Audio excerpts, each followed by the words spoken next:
예, 먼저 우리 수요 사경에 오신 우리 성도님들 환영합니다. 우리 말씀 보시면은요, 그 14장 17절에서 20절까지 마지막 재난을 가지고 온 천사에 대한 이야기인데요. 특별히 하늘에 있는 성전에서 나옵니다. 근데 그도 지난주에 봤던 것처럼 예리한 낫을 가지고 있습니다. 그러니까 이 낫을 가지고 있다라고 하는 것은 심판의 주체, 그러니까 심판을 누가 하느냐, 사탄이 하는 게 아니라 천사가 한다라고 하는 것을 알 수가 있습니다. 그러니 다시 한번 말씀드립니다만 요한계시록은 무서워서 벌벌 떨면서 못 읽을 책이냐, 그런 책은 아닙니다. 다만 임의로 읽고 임의로 해석하기 때문에 문제가 되는 것이지, 기본적으로 그 그러니까 주된 내용은 하나님이 심판하신다라는 내용입니다. 사실 하나님 심판하신다는 내용은 우리 성도님들이 다 알고 있는 내용이죠. 우리가 새삼스럽게 요한계시록을 통하지 않고도 이미 알고 있었던 그런 내용입니다.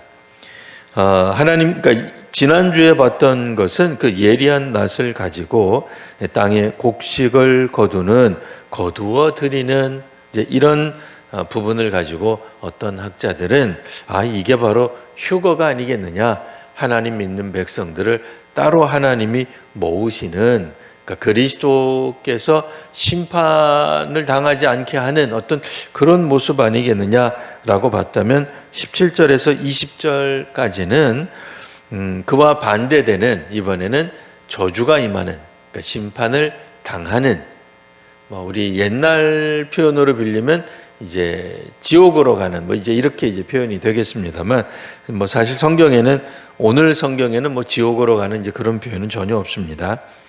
자, 이들은 그러면 어떤 특징이 있느냐? 18절 말씀 하반절에 보시면 이들도 익었습니다. 그러니까 때가 된 거예요. 그래서 포도송이를 거두어야 됩니다.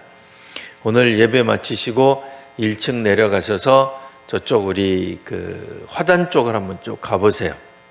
이 정원이 하나 있잖아요. 우리 교회 1층에 가면은 세상에 이 감이 어느 순간 빨개졌어요.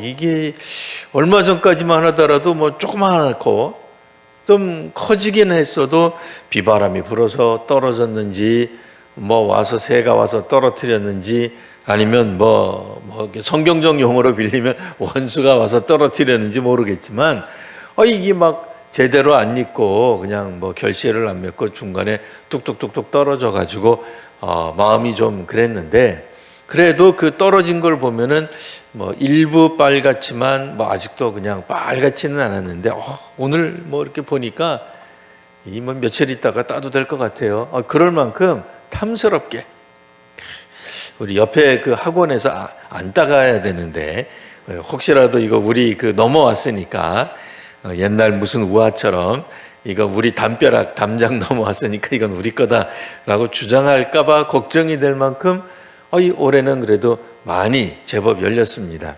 열리면 어떻게 해요? 사람들이 이제 날 잡아서 따야 됩니다.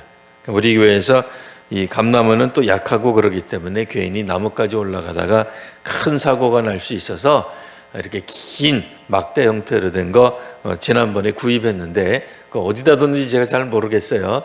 잘 찾으셔서 우리 전문적으로 따시는 우리 집사님 계신데 꼭 한번 따시면 좋을 것 같습니다.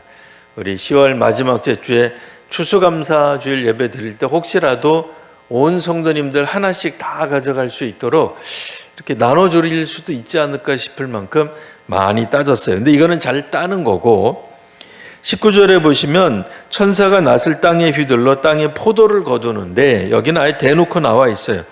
이 큰 포도주 틀, 근데 어떤 큰 포도주 틀이냐? 진노의 포도주 틀. 그래서 포도를 포도주 틀에 담아서 짜게 되면 당연히 포도즙이 나오겠죠. 근데 포도즙 이 색깔이 마침 붉은색이죠. 포도즙 색깔이 하얗다, 이상하죠. 까맣다, 그것도 이상합니다. 그러니까 보통은 붉은색을 띠기 마련인데 이제 마치 그것이 피와 같은 느낌. 그러니까 이게 뭔가 좀 불길하죠. 왜냐하면 사람들은 이 피 색깔을 보면은 뭐 죽는다, 이게 생명이다, 뭐 이런 것과 연관이 있잖아요. 그래서 사람 몸에서 피를 흘렸다, 이거 혹시 죽는 거 아니야? 이런 어떤 재앙, 저주로 생각하는데, 예, 맞습니다. 20절에 있는 것처럼 틀에서 피가 나더라 그 얘기. 아니, 포도주즙에 포도를 넣고 짰는데 피가 날 리는 없죠. 그러니까 상징적인 언어입니다. 그러니까 이거는 심판, 재앙, 뭐 저주, 하나님으로부터 엄한 징벌을 받는 어떤 그런 대상으로서 포도를 이야기하는 거고요. 지난주에 읽었던 부분은 거둘 때가 이루어졌다, 뭐 이제 그런 정도에서만 멈추고 있습니다. 자, 여하튼 그래서 또 다른 천사가 17절에 보시면 또 다른 천사가 나왔기 때문에, 그래서 이제 학자들 중에는 먼저 있었던 그런 곡식, 땅의 곡식과 그 다음에 요 포도송이, 포도는 다른 것이다. 뭐 포도도 땅에 있기는 합니다만 다른 천사가 굳이 나와서 한쪽은 금면류관을 쓰고 나오고 한쪽은 그냥 다른 설명 없이 제단으로부터 나와 뭐 불을 다스리는, 그러니까 불, 그 다음에 뭐 피를 흘리는 이런 것들이 아무래도 심판과 연관이 있는 마지막 때에 일어나는 어떤 현상을 이야기한다, 이렇게 얘기를 합니다. 근데 이 이야기는 언제까지 계속되느냐? 계속 반복됩니다. 그러니까 우리가 성경을 읽을 때 정말 이것을 단계적으로 면밀하게 여기 조금 나왔던 또 다른 천사는 언제 나오며 15장에 보면 7천사와 7재앙이 나오는데 이건 또 언제 나오느냐, 이렇게 뭐 시간대별로 읽지 않으셔도 돼요. 그러니까 그렇게 읽지 마시고, 그러니까 지금까지 14장까지 나온 내용의 일종의 또 다른 요약처럼 생각하시면 됩니다. 15장에 보시면 자, 하늘에 이상한 다른 이적이 나타납니다. 요한이 보았단 말이에요.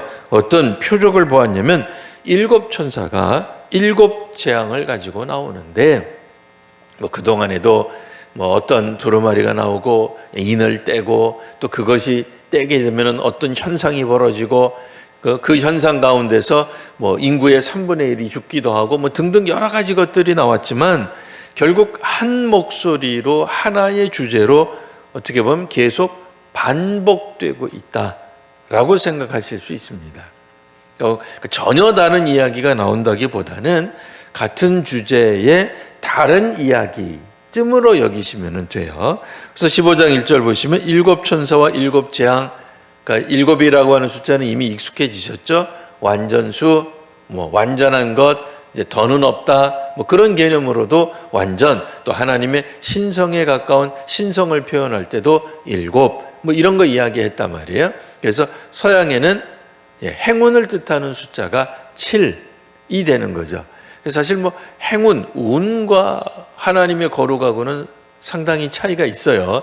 차이가 있지만 뭔가 7이라고 하는 거, 원래 성경적 개념은 완전하다, 이제 그런 의미로서 우리가 되어 있습니다. 자, 7천사가 7재앙을 가졌으니 뭐 그 이전에도 7, 뭐 인, 뭐 등등 계속해서 7이 나왔어요.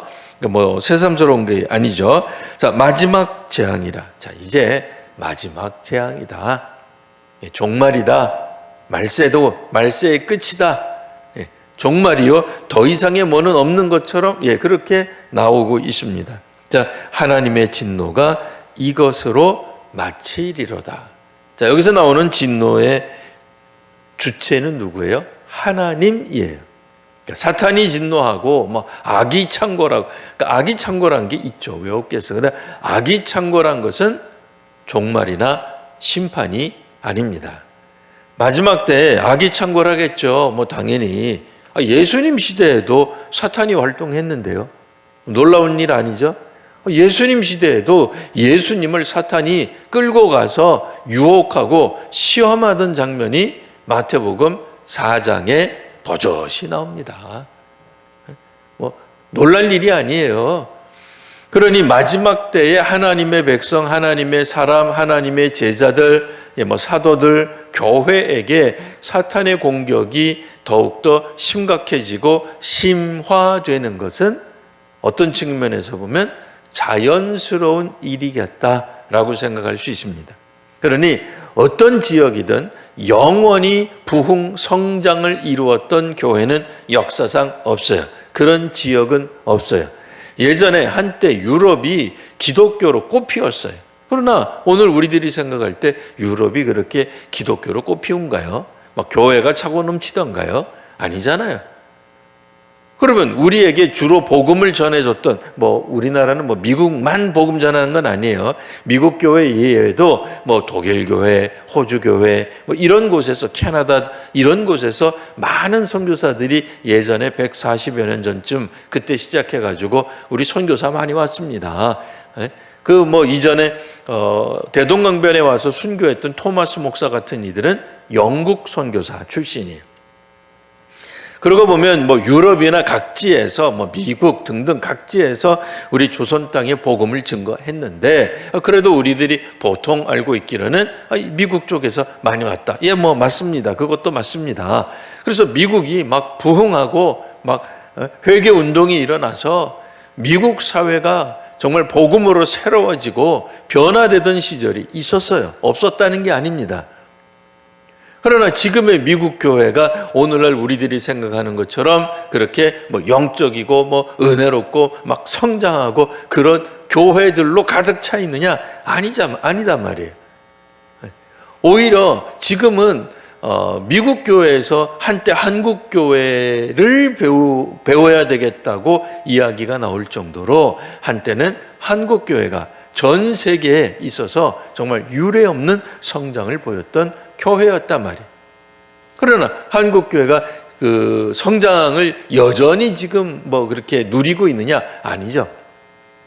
이런 것들은 우리 비단 한국 교회에만 해당되는 이야기가 아니라 어떤 측면에서 보면 전 세계 교회가 겪고 있는 문제다라고도 볼 수 있습니다.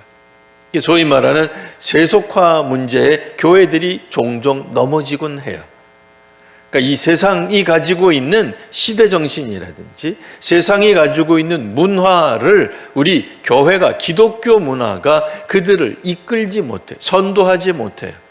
우리 안에서만 부흥하고 우리 안에서 숫자는 늘어났을지 모르지만 사회를 변혁시키는 힘이 약해요. 그래서 사회에 나가서는 그리스도인들이 도리어 사회 문화에 우리들이 젖어서 어느 정도 세월이 지나면 사회에서 하던 것을 그대로 교회에 와서도 똑같이 행하더라는 거예요. 사회에서 남존여비를 하니까 교회에 들어와서도 남존여비하고, 사회에서도 무슨 뭘 많이 가진 사람, 신분이나 지위가나 혹은 여러 가지 어떤 우월한 사람들이 여전히 교회에서 주도권을 가지고 목소리가 크고 그들이 하는 말을 사람들이 귀 기울여 듣는 그런 일들이 벌어지더란 말이죠. 그러니까 어린아이들도 한 사람의 교인인데 한 사람의 어떤 그런 요즘식으로 말하면 인권을 가지고 있는데, 우리 동양 특별히 유교 사상에 젖어 있는 우리들은 어떤 생각이 있어서 좋은 의미에서는 경로 우대 사상 좋은 거예요. 근데 이게 역기능, 그러니까 이제 나쁘게 부정적으로 작용하면 어떻게 돼요? 무조건 나이 많은 사람, 그냥 일반 권사님들이 아무리 얘기해도 나는 장로니까 내 말을 들어. 이런 어떤 계급적으로 나오게 되는 것들이 교회에 이제 팽배해지다 보면 어떻게 되겠어요? 사회가 흘러가는 것처럼 교회도 흘러가게 되는 거죠. 그러면은 교회가 가지고 있는 소위 말하는 성령의 역사하심, 성령께서 이끄심, 성령의 역동성, 하나님이 움직이심, 이런 것들은 점점 약화가 되고 소위 말하는 세상, 그러니까 세속화되는 것들이 벌어지게 되죠. 자, 그러나 그런 어떤 요인들에 의해 교회가 경건성이 약화되고 또 영적으로 약화돼서 감소되기도 하고 사회적 영향력이 줄어든다 할지라도, 그렇다고 해서 그러면 교회가 그것으로 끝이냐? 아니죠. 그러면 또 교회가 어떻게 돼요? 또 회개해요. 하나님 앞에서 새로워지려고 애를 써요. 소위 말하는 알곡들이 남는 거예요. 그 이전에는 그냥 무늬만 그리스도인들, 이름뿐인 그리스도인들이 이제는 교회에 있지 않고 정말 진실한 사람들, 오늘 성경에 우리가 지난주에 봤던 것처럼 땅에 곡식을 거두어지게 되는 그런 모습이 되게 되는 게 되는 거죠. 자, 이제 이 마지막 재앙이 일어나게 될 때 어떤 일이 벌어집니까? 2절에 보시면, 자, 불이 섞인 유리바다 같은 것이 있어요. 자, 유리바다, 이거 뭐 좀 우리가 신비로운 세상이죠. 뭐 우리가 인간의 언어로 표현할 수 없는 그런 새로운 어떤 그런 모습들이 전개되는데, 그 마지막 재앙이라고 표현이 되어 있는데, 결국은 이 재앙은 초점이 그리스도인 혹은 교회를 향한 것이 아니라고 하는 걸 알게 됩니다. 자, 그러니 검은 고를 가지고, 이 검은 고도 하나님의 검은 고예요. 그 다른 말로 하면 하나님의 악기죠. 그러니까 우리가 물론 이제 찬양대가 뭐 세상의 어떤 그런 악기, 피아노를 사용하거나 뭐 주일오후에는 기타도 같이 사용하고, 또 우리가 목소리를 가지고 하나님을 노래합니다만, 기본적으로 그런 것들을 우리가 하나님께 영광을 돌리기 위한 어떤 도구들, 이런 것들이 하나님의 검은 고, 뭐 이렇게 이야기할 수 있을 거예요. 지금까지는 세상의 것으로 하나님께 나아갔다면 아니라는 거예요. 아니라는 거예요. 이거는 하나님의 검은 고를 가지고 노래를 하는데, 누가 노래를 하느냐? 짐승과 우상과 그의 이름의 수를 이기고 벗어난 자들이, 그러니까 그 자들이 유리바닷가에 서서, 자, 그 유리바닷가에 서서, 그러니까 불이 섞인 유리바다는 왠지 심판의 장소 같죠? 예. 그러니까 우리는 바다 가운데서 못 살아요. 그러니까 바다를 보면서는 살 수 있어요. 어떻게 지난 여름에 바닷가 여름철에 좀 휴가를 갔다 오신 적이 있나요? 바다에 가 있지 않아요. 예, 바닷가에서 우리가 있지.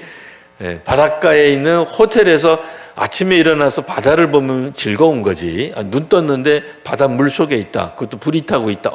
그거는 생각만 해도 끔찍한 겁니다. 예, 그거하고 이건 다른 거예요. 그러니까 지금 완전히 상황이 다른 겁니다. 자, 여하튼 우리는 바닷가에 서서 검은 고를 가지고 3절 보시면 하나님의 종인 모세의 노래, 그리고 어린 양의 노래를 부릅니다. 모세의 노래는 뭐고 또 어린 양의 노래는 뭐냐? 뭐 굳이 이거를 설명하자면 이게 유대 묵시문학적 표현이라 그랬잖아요. 그러니까 오늘날 또 문학, 그러면 또 누군가가 또 노벨 문학상을 타가지고 한국 사람이 또 지금 뭐 이렇게 난리가 나고 그랬어요. 예, 그래서 문학 세계. 예, 그러니까 이거는 우리 어떤 글로서 표현하는 어떤 독특한 방식이죠. 예, 그러니까 이 유대인, 고대 유대인들이 가지고 있는 문학적 기법을 가지고 썼는데, 모세의 노래, 그럼 뭐겠어요? 구약이죠. 예. 어린 양의 노래, 어떤 측면에서 보면 신약이라고도 말할 수 있어요. 물론 구약이 곧 모세냐? 그렇게 말하면 안 되죠. 그러나 우리가 구약을 구약되게, 그러니까 율법의 백성들 하면 그 사람들은 모세 그러면 그냥 구약 때부터 있었던, 근데 모세가 단순히 그냥 인물로서가 아니라 그는 하나님의 종이었다 라고 하는 게 중요한 거죠. 그러니까 인간 모세, 뭐 그걸 우리가 출중하게 보고, 뭐 모세가 전해준 율법, 그 사람을 높이고 거기에 있지 않아요. 그러니까 모든 교회의 초점은 하나님께 초점을 둬야 그게 정상적인 겁니다. 네? 그러니까 뭐 다시 한번 강조합니다만, 제가 뭐 기도해가지고 우리 권사님이 나았다, 우리 목사님이 막 능력의 종이다, 그러시면 안 돼요. 하나님이 능력을 베푸신 거죠. 그 교회 목회자를 통해서, 혹은 뭐 그 교회 뭐 당회 장로님을 통해서, 뭐 권사회를 통해서 역사하신 것이지, 그 교회 어떤 뭐 기도 많이 하는 권사가 뭐 신비롭고 뭐 능력이 출중하고 뭐 영성이 막 뭐 얼마나 그냥 뭐 뜨거운지 막 하늘과 땅을 잊게 하는 그런 능력자, 그렇게 나가면 안 되죠. 모세가 여기서 중요한 것은 구약의 인물로서 하나님의 종이요.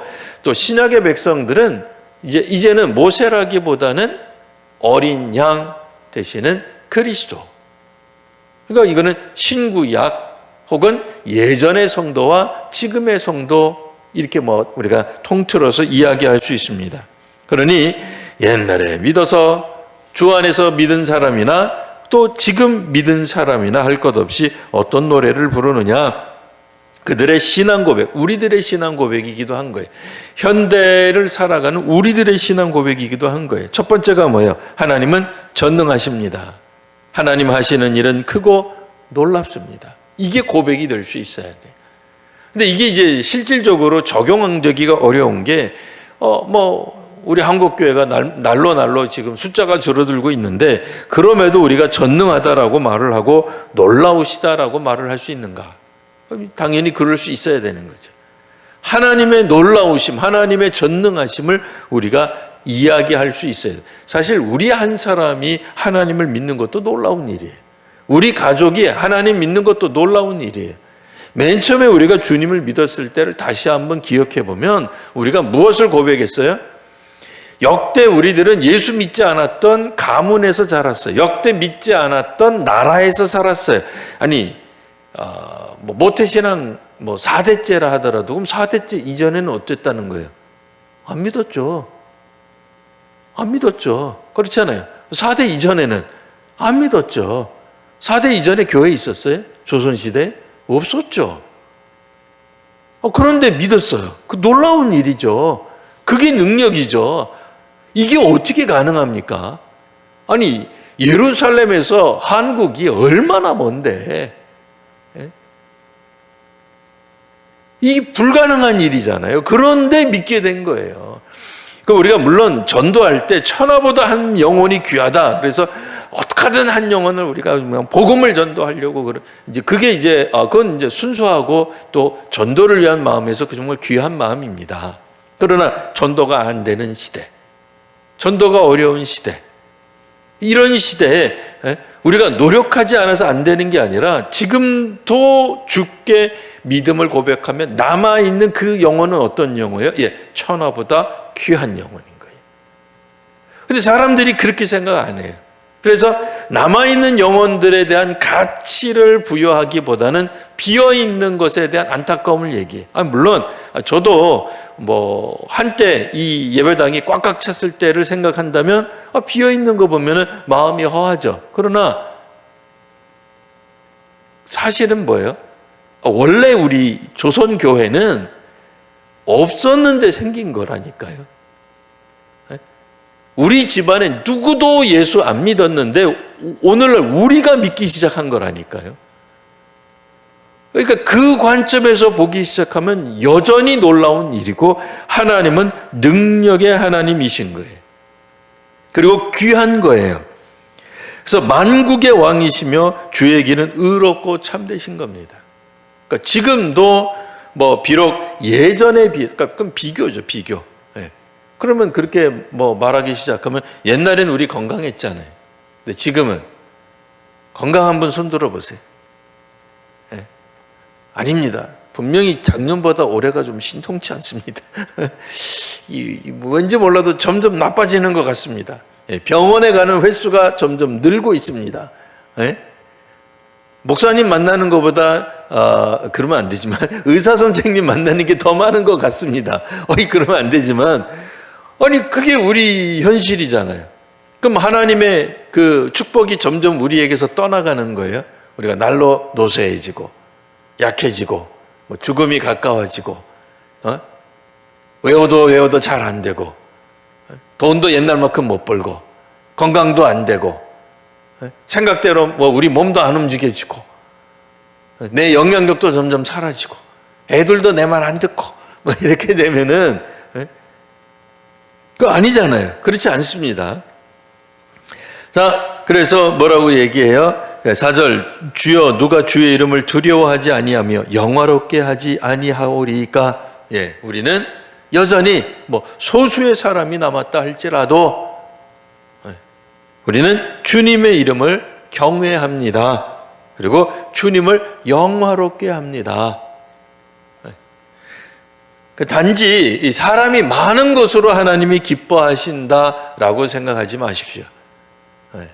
한 명보다는 물론 두 명이 오는 게 우리에게도 뭐 좋고 행복하기는 합니다만, 아니, 영원하신 그 무한하신 하나님 입장에서 보면 이미 한국교회 부흥 때가 있었다니까요. 아무리 많은 숫자라 할지라도 그렇게 따지면, 아니 뭐 전 세계 인구 60억이나 70억이 다 믿어야 그 하나님 기뻐하시지. 그까지 뭐 한 5억 정도 믿어가지고 되겠어요? 전 세계 교회 인구가 점점 줄어들고 있는데, 그러면 전 세계 교회는 다 하나님 앞에서 날마다 그냥 울상짓고 그냥 막 하나님 앞에서 그래야 되냐 말이에요. 아니죠. 뭐 어떤 교회는 또 반대로 뭐 그럼에도 우리 교회는 뭐 늘고 있습니다. 그래서 뭐 희희낙낙하고 그럴 수 있어요. 호호하고. 그것도 잘못된 거죠. 그 개체교회, 그 지교회 하나가 부흥 성장한다고 해서 그게 다는 아니잖아요. 그렇다고 해서 뭐 서울시에 우리가 뭐 구원의 역사를 일으키기를 합니까? 뭐 한국의 영향력을 뭐 일으켜가지고 그런 거 아니잖아요. 그러니까 우리가 숫자가 느는 것은 좋고 귀한 일이기는 합니다만, 그것만으로 하나님이 기뻐하시는 것이다 라고 하기에는 우리 기독교 신앙이 뭔가 조금 잘못된 방향이라고 생각할 수 있는 거죠. 그것보다는 우리들 자신이 하나님을 경외하고 영화롭게 하는 일들이 더욱더 많아져야 됩니다. 하나님께 마땅히 돌려야 할 영광을, 영화로움을 우리가 중간에서 뭐 사실 우리가 가로챌 수도 없습니다만 뭐 스스로 망각해서 가로채거나 우리 스스로를 자랑하거나 교회의 역사나 교회의 능력을 자랑한다고 한다면 그것이야말로 잘못된 신앙이 되는 거죠. 자, 주의 의로우신 일이 나타나는 것이지 우리의 경건의 능력이 열매 맺는 게 아닙니다. 기도에 결과가 나온다, 이렇게 생각하셔서는 안 된다 말입니다. 우리가 더욱더 기뻐하는 일은 뭐예요? 만국이 와서 주께 경배하리다. 이게 언제 일어나겠어요? 당연히 마지막 때가 되면 자연스레 이런 현상들이 나타나는 거죠. 그러면서 우리는 보게 됩니다. 저 중국 땅에 교회가 없는 줄 알았는데 웬걸 어디서 있었는지 그들이 나와서 하나님을 경배하는 거예요. 우리가 생각할 때는 저 일본, 그 뭐 악한 일본, 뭐 거기서 너희들이 뭐 예수님을 믿어봐야 얼마나 믿겠냐 그랬는데 웬걸 나타나는 거예요. 이게 이제 귀한 일인 거죠. 우리가 볼 때는 막 유럽, 미국 교회 다 뿌리째 썩었다. 언제 무너져도 이상하지 않다. 그렇게 비아냥하고 비판하고 그랬는데 우리가 모르는 사이에 믿음의 사람들이 나오는 거예요. 우리도 마찬가지죠. 세계교회가 어쩌면 우리 한국교회를 우려할지 몰라요. 걱정할지 몰라요. 한국교회도 옛날 유럽교회가 그랬던 것처럼 여러분들도 예배당은 큰데 성도들이 없다면서요. 교회 운영할 수가 없어가지고 어디 이상한 데다가 교회를 팔았다면서요. 그런 이야기를 들을 수 있을 겁니다. 하지만 믿음의 사람들은 어디에선가는 그게 다 있어요. 그래서 그 신앙이 있는 거예요. 조금만 우리가 시간적으로 돌리시면 50년대 60년대 우리 한국교회 다 그랬어요. 대부분 교회들이 동네에 무슨 공터가 생기면 진짜로 천막 쳐서 시작했어요. 그래서 저도 신학대학 들어갈 때는 그렇게 해야 되는 걸로 알고 들어갔었어요. 네, 진짜로. 그렇잖아요.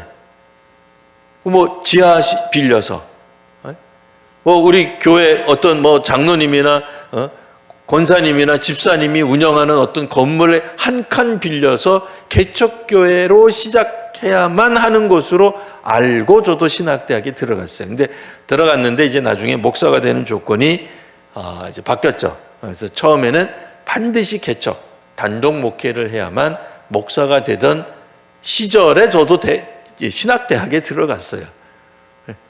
그만큼 80년대만 하더라도 소위 말하는 건물, 자기 건물 갖고 있는 교회가 그렇게 많지 않았단 말이에요. 그럼에도 우리 한국교회가 어땠습니까? 믿음의 생활을 했죠. 근데 점심 주고 그런 교회들이 어디 그렇게 많았어요. 물론 이제 교회마다 다 다릅니다. 다 달랐습니다만, 뭐 점심 주고 뭐 이제 그런 교회 뭐 별로 없었어요. 다 저기 예배 마치고 집에 가서 밥 먹고 다시 와서 저녁에 예배 드리고 그랬지. 예? 뭐 어디 교회에서 식당이 어디 있어요, 식당이. 식당 없는 교회가 부지기수였어요. 식당 있는 교회는 큰 교회였어요. 그거는 훌륭한 교회였어요. 아니 뭐 밥 안 준다고 훌륭하지 않다 그런 뜻은 아닙니다. 그 뭐 정말 동네에 진짜 하나 둘 있을까 말까였지. 물론 이제 저는 서울에서 살았기 때문에 동네가 좀 다를 수 있습니다. 뭐 여하튼 자, 그래서 이 믿음의 사람들이 부르는 노래는 뭐냐? 예, 불에 섞인 유리 바다에서 심판, 재앙을 받는 사람들이 아닌, 그러니까 재앙의 대상이 아닌 사람들은 어떤 노래, 누가 가르쳐 준 노래, 어느 때부터 있었던 신앙, 예, 모세 때부터, 모세가 가르쳐 왔던 노래, 모세가 만들었으니까 모세가 가르친 거죠. 모세가 가르친 영적 교훈이 뭐예요? 주님은 전능하십니다. 만국의 왕이 되십니다. 그런 내용이에요. 그럼 어린 양의 노래도 똑같은 주제를 가지고 있다 얘기예요. 구약과 신약이 완전히 다른 어떤 특별한 그런 내용이 아니라 그 줄기는 같다. 그렇게 생각하시면 됩니다. 자, 그리고 나서 5절에서 8절까지 보시면 또 이 일 후에 내가 보니 하늘에 증거장막에 성전이 열리더라 그 얘기예요. 오늘날 한국 사회에서도 이 증거장막의 성전을 이제 그 이단 이름으로 쓰는 데들이 있어요. 아이고 세상에. 그래가지고 또 사람들이 장막 성전이 어디 있냐? 그러면서 또 기웃거리고 또 거기 가면 뭐가 있는 것이냐? 예? 그게 아닙니다. 예, 그게 아니에요. 그게 왜 그러냐? 이 성경에 나오는 장막 성전은 어디에 있어요? 하늘에 있는 겁니다. 이 땅에 있는 게 아니에요. 자, 하늘에 이 증거 장막의 성전이 열리는데 여기서 어떤 현상이 나타나요? 6절, 7재앙을 가진 7천사가 성전으로부터 나와, 예, 누가 심판하신다? 누가 주체가 되고 누가 주관하시느냐? 예, 그리스도라고 생각할 수밖에 없는 분. 예, 맑고 빛난 세마포 옷을 입고 가슴에 금띠를 띠고 이런 어떤 모습들. 물론 이제 네 생물 중 하나가 영원토록 이렇게 나오긴 합니다만 뭔가 천상의 존재. 그러니까 유대 묵시 문학은 꼭 누구 이렇게 안 나온다 그랬어요. 그래서 때로는 사방위를 뜻하는 것 같은 네 생물 동서남북을 차지하고 있고, 그래서 이거 뭐냐?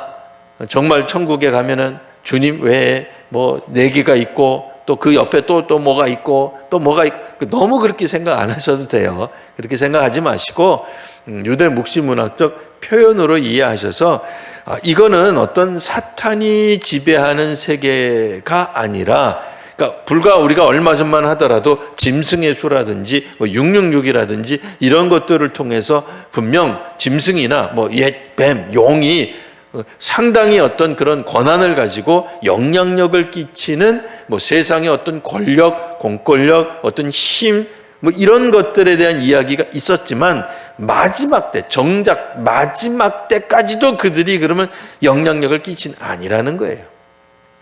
마지막 때, 정말 지금이 하나님의 진노가 임하는, 그러니까 사탄의 진노가 아닙니다. 사탄의 진노가 아니라 하나님의 진노. 그러니 하나님의 사람들은 그 하나님의 진노로부터 실상은 자유함을 얻었어요. 왜요? 주께서 그렇게 말씀하셨기 때문이죠. 주께서 말씀하신 그 방법, 누구든지 주의 이름을 부르는 자는 그 다음에 뭐예요? 그렇죠. 구원을 얻으리라. 툭 치니까 나오잖아요. 왜? 그러니까 요한계시록 막 파고 들어가서 이상하게 패배 꽈가지고 막 두려워가지고 갑자기 우리 성도님들 집 팔고 논 팔고 그래가지고 교회에 갔다가 마치 그렇게 안 하셔도 돼요. 그렇게 하지 마세요. 그렇게 하라는 게 아닙니다. 어디 피해야 된다 그래가지고 피난처 어디 피지로 이사 가고 그런 거 아닙니다. 그렇게 하지 마십시오. 그게 아니고 이 마지막 때는 뭐냐? 결국 하나님의 진노, 하나님의 진노하심에 관한 이야기가 요한계시록의 방향성이다라고 하는 거죠. 자, 7절 다시 한번 보시면, 자, 내 생물 중에 하나가 영원토록 살아계신 하나님의 진노를 가득히 담은 그 금대접 7을 7 천사에게 줍니다. 자, 여기서 보면 금대접 7이 나옵니다. 요한계시록 상에서는 금대접이 무엇으로 상징되어 있었어요? 사실은 금대접이 그 안에 뭐가 들어가요? 성도들의 탄원하는 기도가 올라가는 곳, 그걸 담아둔 곳이 금대접이기도 해요. 그러니까 뭐 다른 데 그렇게 나와 있다는 게 아니에요. 다른 성경에 뭐 창세기에 그런 게 아니에요. 그게 아니고 요한계시록 안에서 이미 우리가 앞에서 읽었잖아요. 고통받고 고난받고 무죄한 성도들이 하나님 우리를 구원하여 주옵소서, 우리는 인내하며 주를 믿습니다, 주님 언제 우리를 긍휼히 여기, 뭐 그런 기도들이 탄원 기도가 올라가 있는 곳이 바로 그러니까 대접이다, 그러니까 금대접이다, 그 얘기예요. 그러니 믿음의 사람들은 이 땅에서 고난을 당하나 하나님이 우리의 기도를 응답하신다가 맞는 거죠. 물론 이제 시간적으로 시차가 있을 수 있습니다. 그러니까 우리는 시간적으로 볼 때 한 5초 후에 일어나는 것을 기적이라고 부르죠. 그리고 한 5시간이나 뭐 5일쯤 후에 되면 기도 응답받았다 그러고요.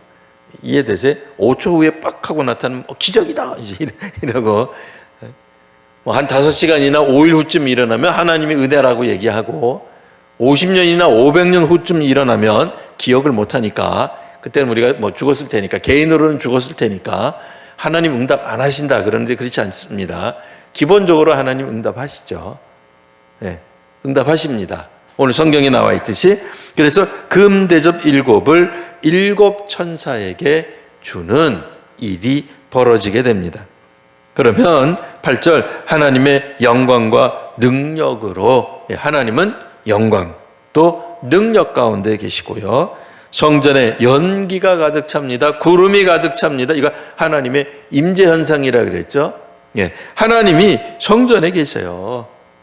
그러니까 여기는 여길 말하는 게 아니에요. 그러니까 자꾸 그 교회, 그러면 나중에 여러분들이 환란 때 예배당 이렇게 생각하시는, 그게 아니죠. 그건 아니고, 여기서 말하는 건 하늘의 성전이라고 되어 있습니다. 그러니까 하나님의 임재, 하나님의 임재는 우리가 뭐 특별히 뭐 어느 지역, 뭐 어느 지점 이렇게 이야기하지 않으셔도 돼요.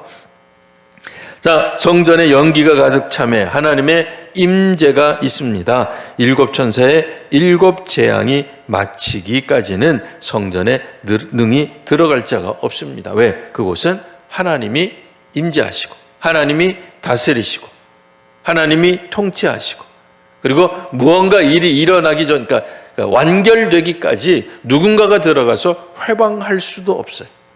뭐 사탄이 들어가서 하나님이 하는 일을 회방한다? 불가능합니다. 그게 기본적으로 안 되는 거예요. 물론 이제 또 성경 읽다가 보면, 욥기서 읽다가 보면은 뭐 하나님하고 어떤 그런 천상의 어떤 존재들이 천상회의를 하죠. 그때 사탄도 두루다니다가 와가지고는 이러쿵저러쿵 이야기해가지고 뭐 자기 의견을 피력하는 것처럼 표현되는 게 있는데, 그것도 일종의 문학적 표현으로 일단 이해를 하시면 되겠습니다.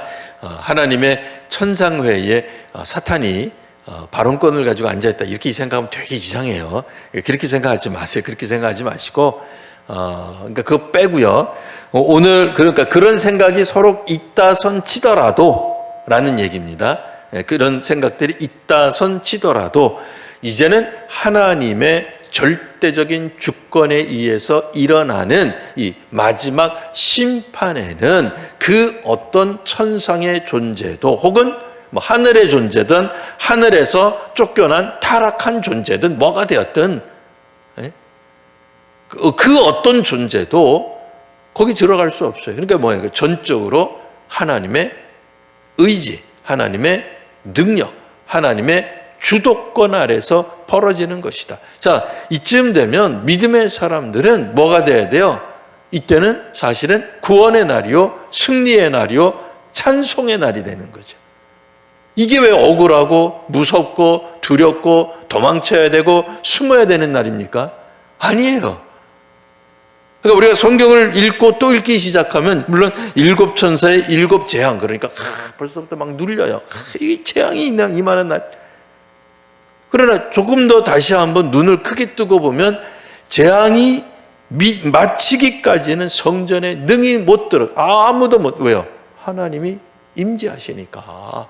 하나님이 주도하시고 주관하시고 이끄시고 다스리시고 통치하시기 때문에 그 어떤 존재도 감히 하나님 앞에서 이러쿵저러쿵 반대하거나 참소하거나 제언하거나 방향을 틀거나 그렇게 못한다 그 얘기. 그러니 이때야말로 하나님의 능력이 선포되는 날이요, 하나님의 구원의 역사가 완성되는 날인 거죠. 그러니 우리식으로 말하면 이 날이 곧 예배의 날이요, 축제의 날이요, 환호를 할 수 있는 날이다 말이에요. 이렇게 생각하면 어떻게 되는 거예요? 자, 이제 우리는 슬퍼할 필요가 없죠. 두려워할 필요가 없습니다. 물론 이 땅에 있는 동안 우리는 노쇠해지고 약해지고 사탄이 영향력을 끼쳐서 우리로 하여금 절망하게 만들고 넘어지게 만들기도 할 것입니다. 하지만 끝까지 믿고 죽도록 충성하면 그에게는 생명의 면류관이 임하게 될 것입니다. 오늘도 우리 주님 안에서 힘있게 믿으며 기도하며 살아가는 우리 귀한 성도님들 되시기 바랍니다. 기도하겠습니다. 거룩하신 주님, 오늘 주의 말씀으로 저희가 다시 한번 깨닫게 하여 주시니 감사합니다. 이 말씀 따라서 주님이 승리하고 주님이 이기시고 주님이 완성하시는 그날을 믿음의 사람들도 고대하며 기다리며 또한 대망할 수 있도록 함께하여 주옵소서. 오늘의 불편, 오늘의 절망을 딛고 하나님께서 이루시는 일을 보는 믿음의 눈을 열게 하여 주옵소서. 문자 그대로 영적인 눈, 영안이 열려서 하나님 하시는 일을 보게 하옵소서. 하나님의 놀라운 경륜의 신비를, 비밀을 저희들이 엿보았사오니 하나님을 절대적으로 신뢰하며 나아가는 이 시대에 흔들리지 않는 믿음의 성도들이 되게 하여 주옵소서. 거룩하신 우리 구주 예수님 이름으로 기도합니다. 아멘.